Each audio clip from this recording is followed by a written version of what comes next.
So adding some thornless blackberry bushes to our orchard was part of our future plans, but sometimes the future comes a little sooner than you think. Howdy folks, Reagan and Megan and Deacon and other 2 kids with the GWP Homestead here, and you know what, sometimes things just happen. You say future plans. I've been looking for thornless blackberries all year and just hadn't found any till the other day, so maybe we were just thinking on different time schedules here.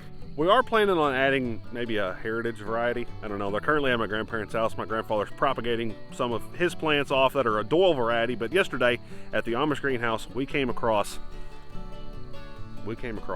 Triple Crown blackberries. Now the cool thing about Triple Crown, or we hadn't even heard of them until we went to the greenhouse yesterday, they are thornless and they're classified as semi-erect, which means that they stand up pretty well on their own. They may not be perfect. We may have to add a trellis eventually, but for the most part they're going to be bushy and we don't have to, put forth the effort to trellis them.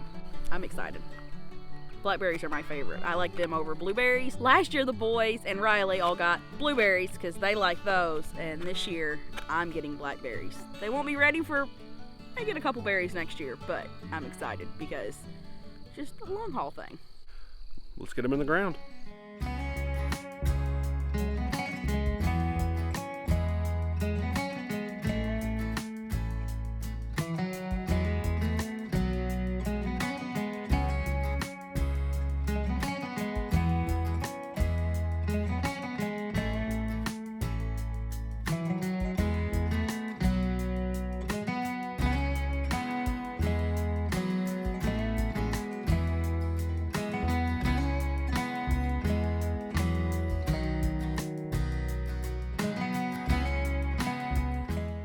When you go to transplant any of your plants, it doesn't matter what plant it is, dig out around the base of the pot about 2 times the diameter of the pot. When you do that, it gives the roots of the plant plenty of space of loose dirt that they can grow into without encountering maybe some well-packed soil around the plant. It's going to just make the transplanting process easier on your plant. Makes for a healthier plant, makes for happier, if you're planting fruit varieties, fruit. Another thing you want to be mindful of is whenever you're putting these in the ground, do not bury them further than what they are buried in the pot. So you don't want to cover up any more of that plant stem than you already are. It'll choke out the plant if you do that. So be very mindful of the depth of your hole, be mindful of where the dirt is at on the plant right now, and don't plant it any deeper than it is in the pot. So blackberries, like blueberries, like to have slightly acidic soil. So what we're going to do down here by the plant is we're going to add some pine needle mulch to both of these plants. That's what we did over by our blueberries. We didn't add anything to the soil whenever we planted them. We just added that those pine needles to the soil as a mulch right beside the plant and kind of around it, trying to provide a little bit of a weed barrier. But more importantly, as those pine needles break down, they're making that soil just slightly acidic to the point where the plants like it. And the blueberries are doing really good, so I have a lot of high hopes that these blackberries are going to do great too. And now that our new blackberry bushes are in the ground, let's take a look at how our fruit trees and how everything's doing from last year. Let's give a little bit of an update on those. Hey, you're talking to the camera. Talk about your pear tree. Our pear tree is doing good. It's the biggest tree we have. The pear tree is the biggest tree we have, and we're going to get some pears. I know it. You do, you? Yeah. We're probably not going to get any pears this year, so our pear and our 2 apple trees, our goat got out and cleaned all our flowers off of it, but the tree recovered fine. I just, he ate all the blooms, so probably not going to have any fruit this year.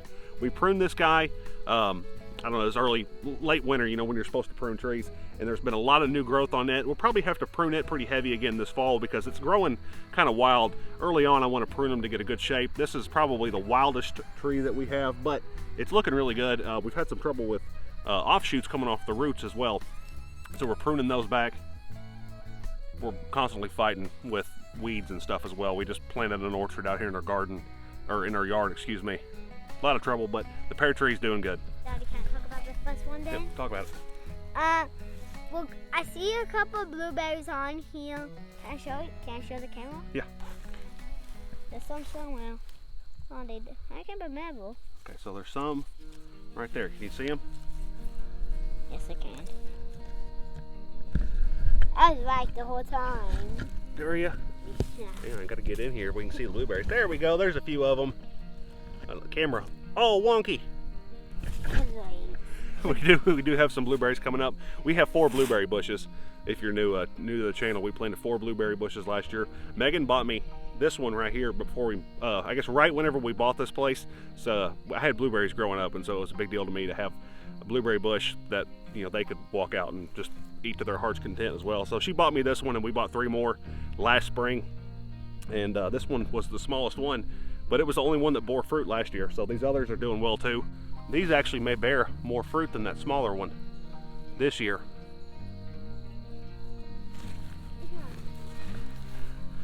But I do love blueberries.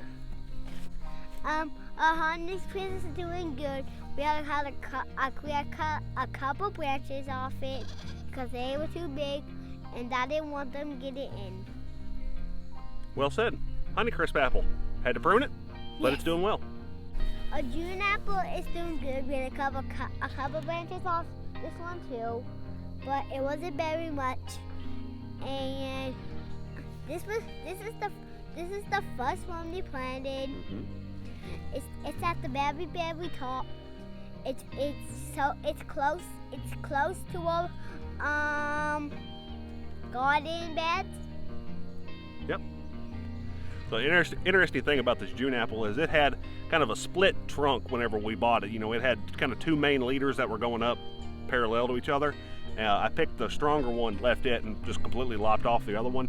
And it's really doing well. It's the tallest tree that we have now, and I think it's going to have a really good shape. We're going to have a good strong central leader on this tree, and then over time, you know, we're going to prune it to get some good strong lateral branches. But this one's doing good. And again, we're not going to have any fruit on the apples or the pears this year. We're going to have some blueberries, but it's a long game with trees, and you just have to wait. But when they're done and they're making fruit, it is so worth it. If you've never had fresh fruit grown on a tree, you know, that you just walked out and picked it, or any kind of fresh fruit, I guess, like that, it's so amazing. And having this here in my yard for my kids to experience, it's really great. And it's, you know, one of the whole reasons that we decided to embark on this farm journey was for him and his, you know, his siblings to be able to experience these things, and the kind of things that I experienced growing up the way I did. It's a lot of fun. It means a lot to me. It means a lot to our family to be able to do this. Thank you guys so much for watching our channel. It means the world to us. Really appreciate having you around. Subscribe if you haven't already, if you enjoyed this video. Thank you so much. My name's Reagan. This is Keaton. We'll see y'all soon. Bye.